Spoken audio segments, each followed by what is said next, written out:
Hi, this is Dr. Mercola, and I'm here in Bismarck, North Dakota, on location with the regenerative agriculture pioneer Gabe Brown, who actually started this a few decades ago in the last century, and purchased a farm from his wife's parents, his in-laws, and has really developed the expertise in helping people understand how to build soil. And why is it important? Because obviously if you don't have healthy soil, healthy organisms growing in that, you can't create nutrient dense food. And the big challenge is that conventional agriculture has literally decimated the topsoil because of these practices, which includes tilling and the use of synthetic fertilizers that are destroying the microbial life. So the projections, I think, Gabe, you can expand on this, is I think within 1 or 2 generations, we're going to lose most of our topsoil. And then what's going to happen? Because hydroponics doesn't cut it. Gabe is the reason he's a pioneer is because he's done it. He teaches people all over the world. I think he was telling me he just traveled 140 times this year alone. I mean, this is only like July. So he has the real world practical experience in how to implement this. So why don't you share your journey with us and help people understand this process and some of the challenges that we're facing? Well, thank you, Dr. Mercola. It's a real pleasure to have you here in North Dakota. A little bit about myself and how this operation started. It was founded by my in-laws, as you said, in 1956, and they farmed it conventionally. Tillage, synthetic fertilizers, pesticides, fungicides, etc. from 1956 till 1991 when my wife and I purchased it from them. And I had moved on here in 1983. My wife and I moved on here and ran the livestock while they grain farmed. Then we started farming also, and I started farming conventionally. I learned agriculture from my father-in-law because I grew up in town. I'm from the city. I wasn't born and raised on a farm or ranch.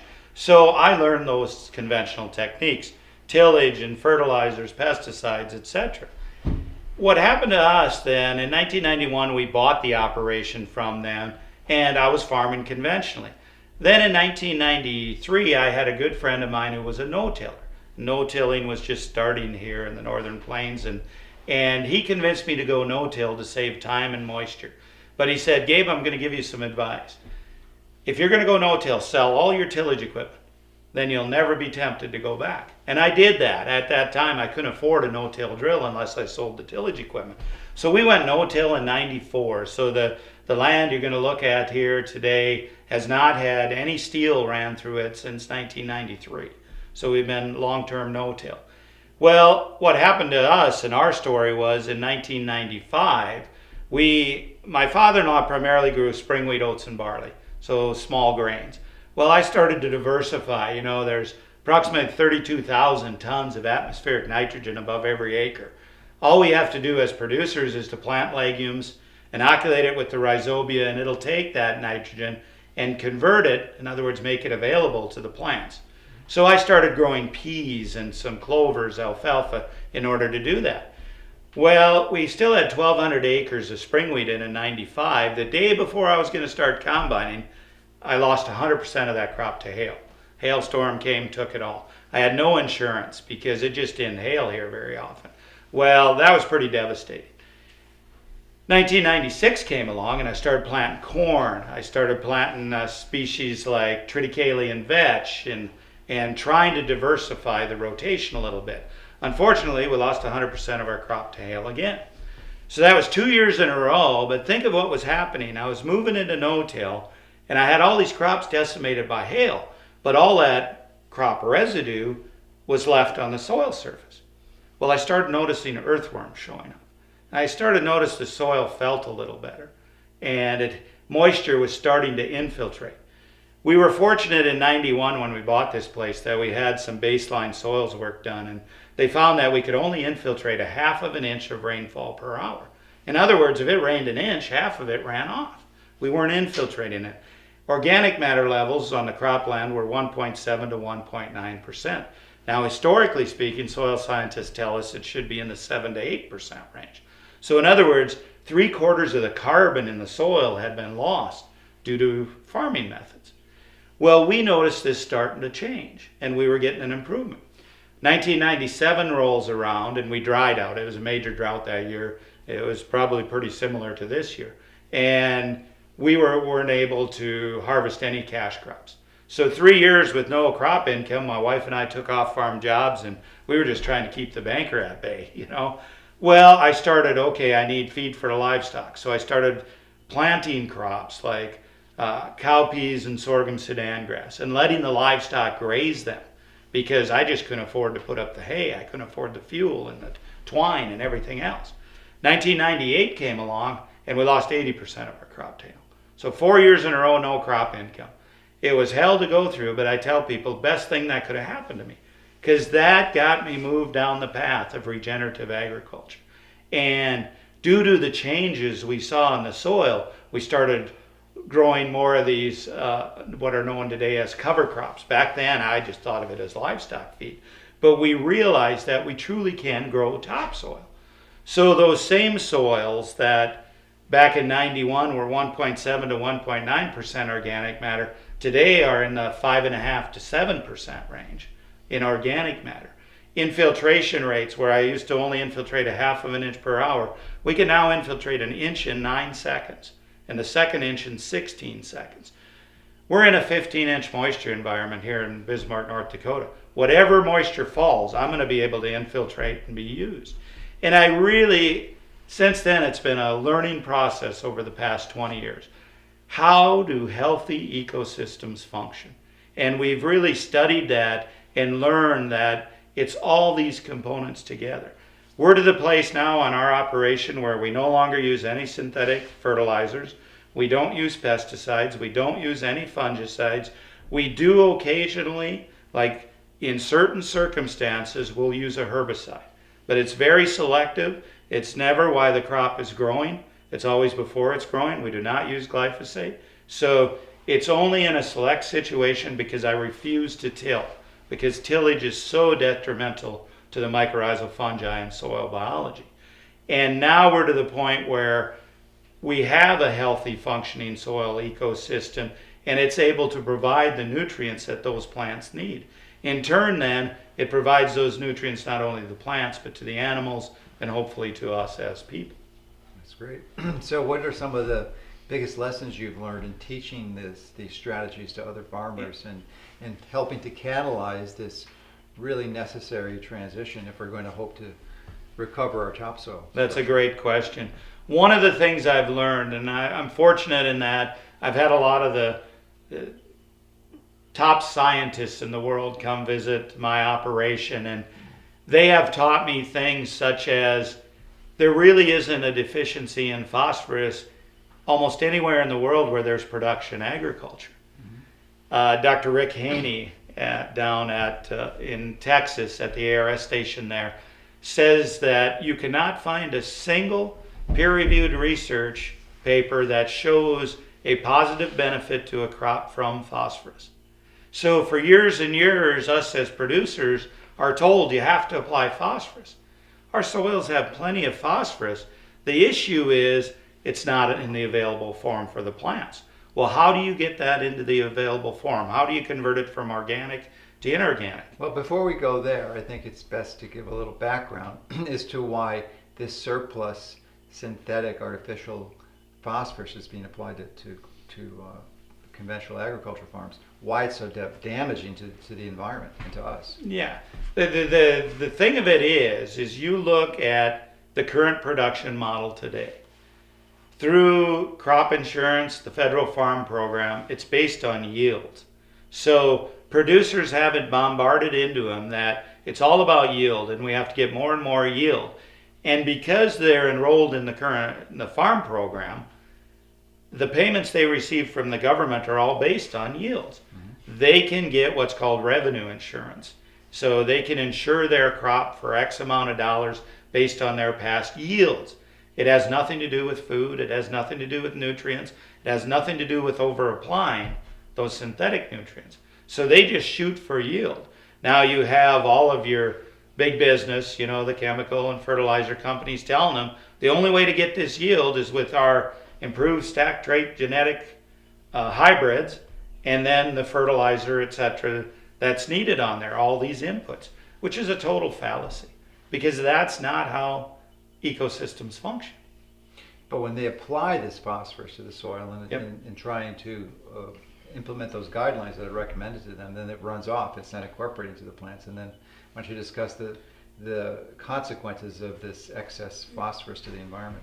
There's a lot of research out there that proves that a very small amount, they've taken radioactive isotopes and put it through this fertilizer and found very minute amounts actually goes into the plants the year it's applied.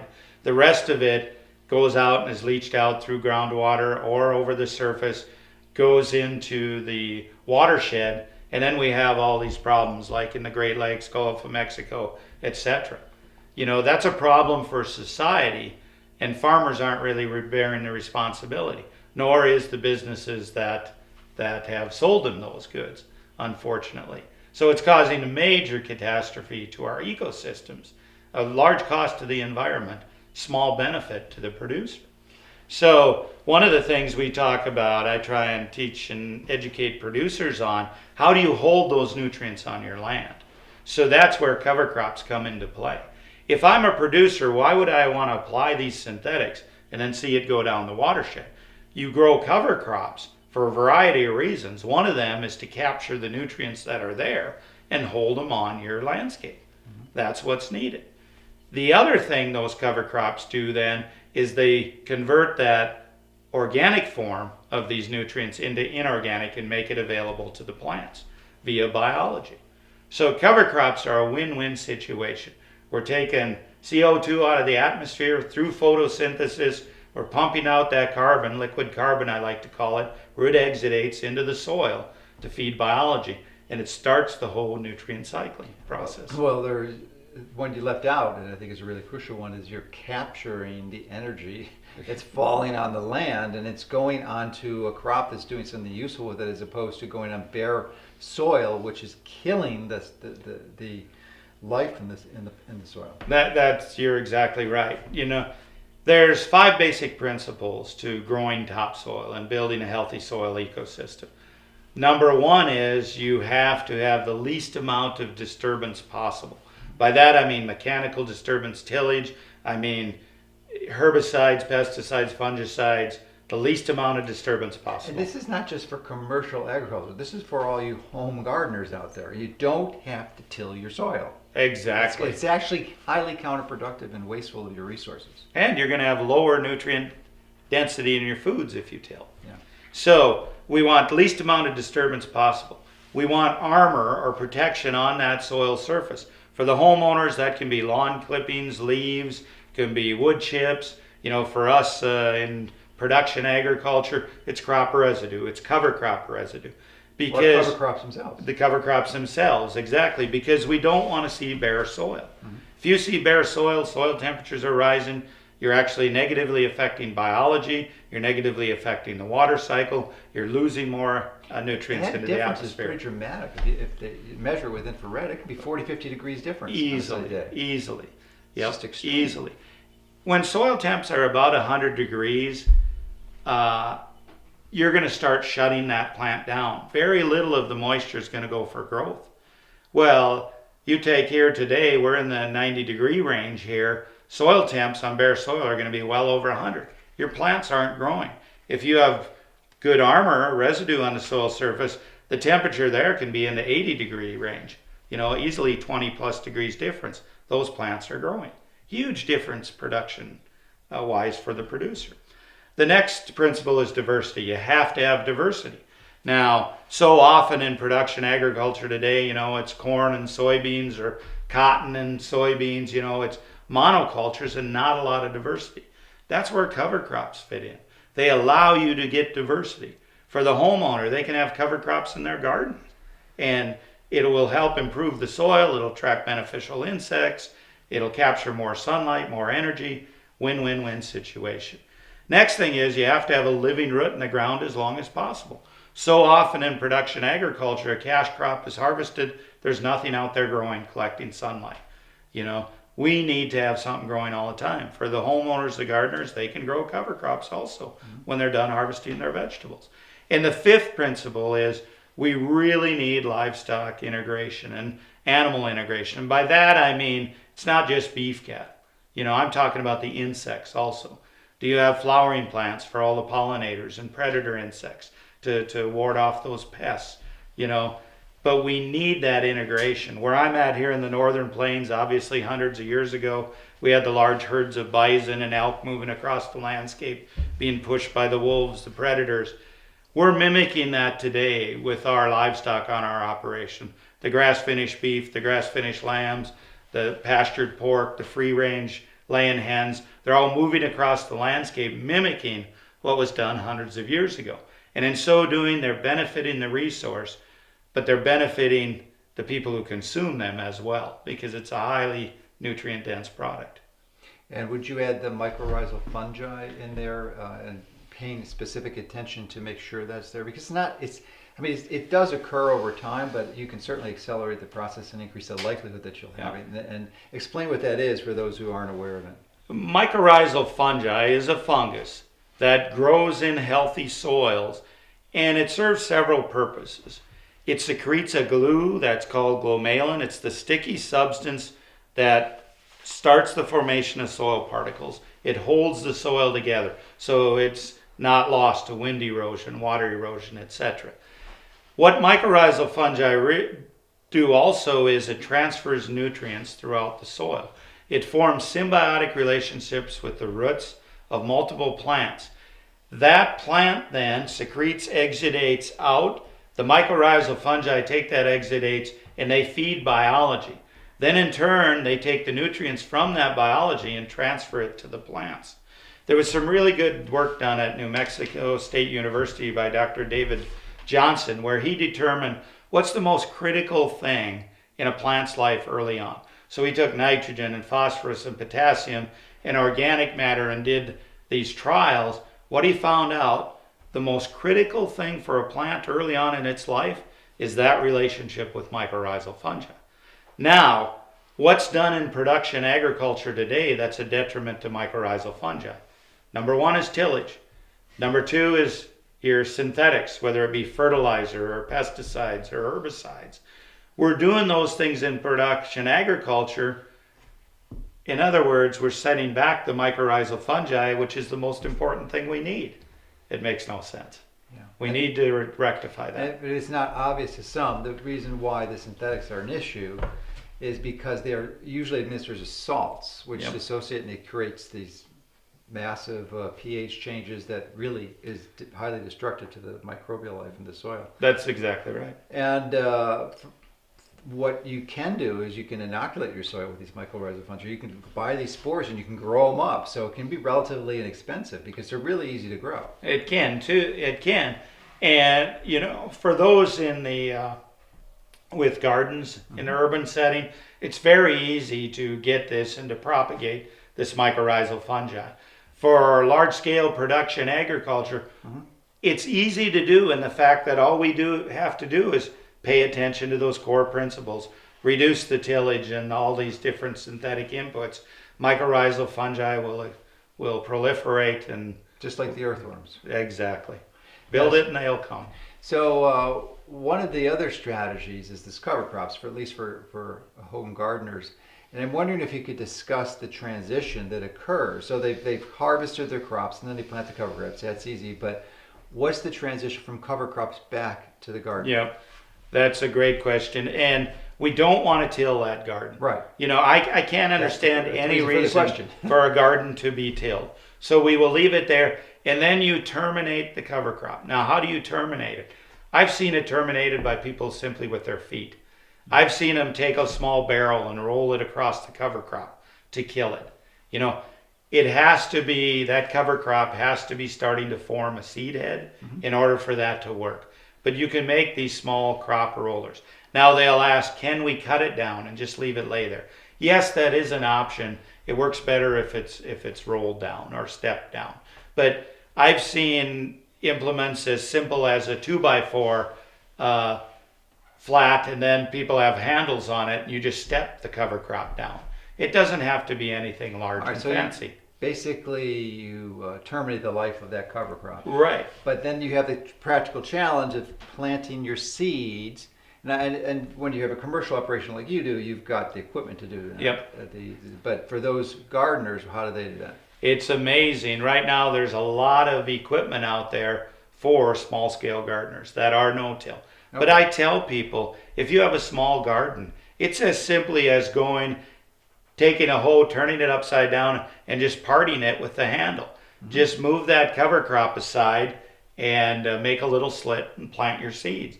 Now, for a transplant, obviously, you're just going to take the transplant and transplant. And then would you put the cover crop over to act as a mulch? All I would do is I would gently cover it with a little soil. Okay. And the cover crop, you can put it right up. Just leave a small, narrow slit there where the plant's going to come through. And what you'll find, if you get good seed-soil contact, that vegetable plant or whatever you planted will come up through the cover crop. Okay. Yep. Yep. Great. As long as the mulch isn't so. Yeah, because thick. I mean, there's two strategies here. One is that the pioneer efforts you're doing to really encourage and catalyze the transformation of the commercial agriculture system in the U.S. and worldwide. But then, of course, there's the vast majority of people who that's important for them philosophically, but they're not growing. You know, they're growing their own food. Or they're seeking to. You know, we're trying to inspire people to do that because World War. Was it one or two?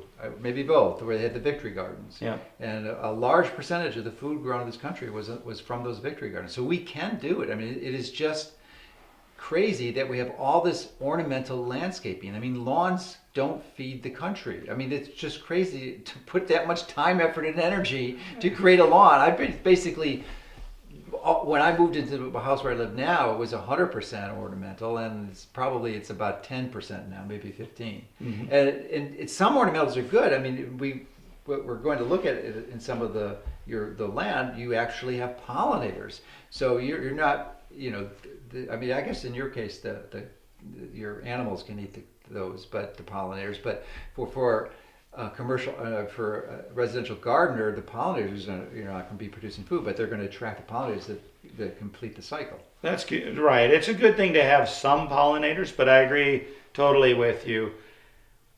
Homeowners should be producing their own food. I mean, you look at it, even if you just have a patio, it's amazing the amount of vegetables you can produce even in that setting, just in pots. And why not do that? Yeah. You know, I'm going to show you our small garden, which produces enough vegetables for 4 families for the entire year. You know, it doesn't take a large area. It's in a space that many people watching this have yards that big. Oh, exactly. Yeah, so it's not like radically impossible for many people to implement. So yeah. You can easily, it feeds 4 families. You can basically feed yourself on your property. Oh, there's no doubt about it. Yeah, there's, for those who don't, who rent, or maybe you're a college student living in a dormitory, well, you can grow sunflower seed sprouts, or you can do a community garden, which are available in most communities. Yeah. So, I think many people just get short-sighted or not really lack the innovation gene, or they lack the innovation gene and just don't think outside the box. That it's practical. I mean, and it's really, as conditions in our economy there's a good chance they may decline radically over time. This is really good security for yourself and your family and your loved ones, is to have a strategy to create good nutrient-dense food that you have access to. And on our household, for instance, we have enough canned goods to easily last 18 months. Easily. I wouldn't have to buy any vegetables for 18 months. It's there. It's either frozen or preserved through canning. And the term canning, you think of a mechanical can, but in your case, I'm sure it's mason jars. Yeah, it's mason jars. Yeah. So it's just for the clarification for the he's got all these cans from Costco sitting in his shelves. No. All home raised. It's a good strategy, and that's the way our country survived. I mean, prior to the 19th century or 20th century, 19th century. I think. It's interesting in that we've had visitors here from 21 foreign countries and all 50 states in the last 5 years. The number one thing I hear from visitors from overseas is they can't believe how poor the food is in the United States. They said there's no taste, there's no flavor. And what they really mean is there's no nutrient density. And they see that right away because many countries that I have visitors from, they're producing their own food in their own gardens. Yeah. And so those of you listening out there, if you grow your own food, you will notice the difference in taste right away. Yeah, so I'm really excited to be here also because I'm learning lots of tips from you. I just purchased the lot next door to me. I'm in the process of developing that into the optimized, healthy growing environment for food. So I live in Florida, so I got much more ideal growing conditions that you have here in Hey, we're frost-free 120 days. Yeah, we're frost-free for 365, I think. But yeah, so we're going to document this too, but you've given me some really good ideas on how to really create this ideal environment. Obviously, all the things you talked about. Clearly, no synthetics, no tilling, cover crops, which the mycorrhizal fungi inoculation. So I'm excited to see it take place. Yeah, I'm excited to see that. And that's the thing that I get people from all over the world and they say, oh, it'll work in North Dakota, but it won't work here. But what they need to understand is those 5 principles I laid out work anywhere in the world where there's production agriculture. Because I'm simply following the template that nature put forth. So if you follow that template, you're going to succeed. Yeah, you're actually demonstrating in one of the harshest environments, at least in the continental United States. Yeah. I mean, it's harder. I mean, I guess you can go up in certain places in Alaska, but for North Dakota, you're definitely being challenged here, and you're doing well. So if you can do it here, everywhere else is pretty easy. Yeah.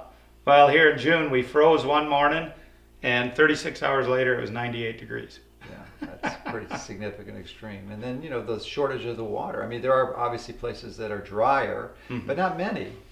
I mean, it's interesting with this small amount of water intake that you'd think it'd be more of a desert, like you see you go up into the mountains or certain places. But there's a lot of green out here. Yeah. And we're in one of the driest years recorded here. But it all goes back to a healthy, functioning soil ecosystem. That's what we need. And that's all about those principles.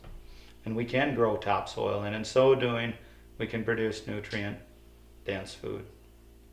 I really appreciate all your time, effort, and energy, and your pioneering work, and taking time out of your busy schedule to help us document this and hopefully inspire and catalyze more people to really integrate this into their lifestyle strategy. And even if you can't do it now, you can always plan ahead. I mean, life is dynamic. It's not static, and you can change, and you could have goals, and you can implement this.